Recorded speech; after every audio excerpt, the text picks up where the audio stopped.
நல்லா இருக்கு. ஃபேமிலியோட பார்க்கலாம். சிவா எப்படி பண்ணிருக்காரு? புரியல.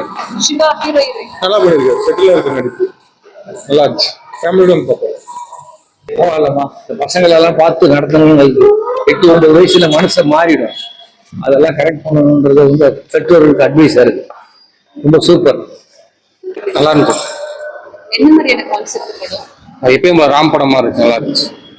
நல்லா இருக்கு. எப்படி நடிச்சிருக்காரு சிவா அதுல? நேச்சுரலா இருக்கு பார்க்கறதுக்கு. Okay, 2 hours. ஸ்டோரி என்ன சொல்லிருக்காங்க? வீட்லயே இல்லாம வெளியில போய் நல்லா சுத்தி பார்க்கணும். சிம்பிளா பசங்களோட வச்சுட்டு வெளியில நேச்சுரலா என்ஜாய் பண்ணணும் அப்படின்னு சொல்லி. நல்ல மூவி தான். ஆக்சுவலா கொஞ்சம் ஸ்லோவா போற மாதிரி இருக்கு. மற்றபடி கொண்டு போற ஒரு கதை நல்லா இருக்கு. கொஞ்சம் ஸ்லோவா கொண்டு போயிருக்காங்க. பொறுமையா உட்காந்து பார்க்கலாம். நல்லா இன்ட்ரெஸ்டிங்கா போகும். என்ன சொல்லிருக்காரு டைரக்டர்?